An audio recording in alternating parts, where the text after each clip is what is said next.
E aí vem o Eterno e ele proporciona em Yehoshua, em Josué, 40 anos depois, então aquela geração não entrou, né? Ele proporciona um caminho ainda melhor. E Yehoshua, que entrou junto com Caleb na Terra Prometida, o nome Yehoshua quer dizer o Senhor salva. Então, o nome de Josué, que depois é transliterado para o grego como Jesus, que é a forma grega do nome de Jesus, significa o Senhor salva. Por isso em Mateus, quando está escrito, e o nome dele será salvação, quando está falando de Yeshua, faz mais sentido quando nós lemos Yeshua, porque Yeshua ou Yeshuati quer dizer salvação. Jesus, objetivamente, é apenas a transliteração. Então, 40 anos depois, Adonai instrui o mesmo Josué, o mesmo Yehoshua, a entrar na terra prometida. E aí nós temos aquele texto famoso de Josué, que é o texto dessa paraxá, da Haftará, desculpem, que fala assim, esforça-te, quando o Senhor está animando a Josué. E aí eu queria que vocês ouvissem isso, imaginando como se Josué, o Eterno estivesse falando para Josué, mas como também ele estivesse falando para Yeshua, né? Quando Yeshua vem habitar em carne entre nós. Esforça-te e tem bom ânimo, porque tu farás a este povo herdar a terra que jurei a seus pais, pais lhes daria. Então somente esforça-te e tem muito bom ânimo, para teres cuidado de fazer conforme toda a lei que meu servo Moisés te ordenou. Dela não te desvies nem para a direita nem para a esquerda, para que prudentemente te conduzas por onde quer que andes. Não se aparte da tua boca o livro desta lei, antes medita nela dia e noite, para que tenhas cuidado de fazer conforme a tudo quanto nele está escrito, porque então farás prosperar o teu caminho e serás bem-sucedido. Não te mandei eu? Esforça-te e tem bom ânimo, não temas nem te espantes, porque o Senhor teu Deus é contigo por onde quer que andares. Naturalmente nós lembramos da obra de Yeshua. Então Josué, Yehoshua, ele é considerado um tipo de Yeshua, no sentido de ser um salvador, né? Então quando nós estávamos falando aqui antes, ele é o guardião, ele é esse homem piedoso, ele é esse guerreiro que nos faz adentrar na terra prometida, que vamos falar aqui, que tipifica a eternidade, a Nova Jerusalém. Ele liderou o seu povo à vitória e à herança prometida. Assim como Josué levou os israelitas à terra prometida, Yeshua conduz os crentes à salvação e à vida eterna. E aí nós precisamos, eu penso que isso nos ajuda muito, ter a mentalidade de que nós fomos colocados em Yeshua, né? Esse que a Estela compartilhou esses dias, do capacete da salvação, que como nós precisamos da mente renovada, de que nós entramos, por mais que nós tenhamos lutas, mas nós entramos num território, entre aspas, conquistado. Nós entramos numa guerra que foi vencida, né? Então eu trouxe até um penal aqui. Então aqui é como se essa aqui fosse a Elaine.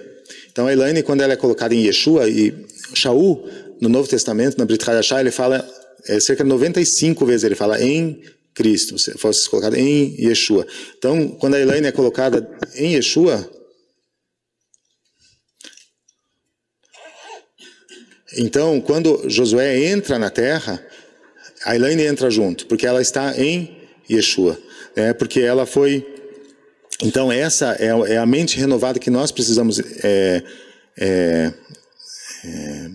ter, essa mente de que nós entramos nós não vamos... Às vezes tinha um ministério chamado Saqueando o Inferno, né? Mas não, o inferno, entre aspas, já foi saqueado, né? Entre aspas, não. Ele foi vencido na cruz. Mas nós entramos nessa realidade de uma vitória que nos foi conquistada. Então, o nosso ponto de partida é essa vitória conquistada. Mas isso não quer dizer que nós não teremos lutas, porque nós ainda, como nós falamos agora há pouco, nós vivemos a nossa humanidade é muito latente, né? E nós estamos nesse processo de glória em glória, de fé em fé, né? Com a ajuda dos mandamentos de Deus, com a ajuda da Torá, nós nos capacitando em Yeshua para nós desenvolvermos a nossa salvação. Em Efésios 1, 13, 14 fala assim: e vocês também foram incluídos em Yeshua quando ouviram a palavra da verdade, o evangelho, que foi pregado lá para a geração de Israel também, da sua salvação.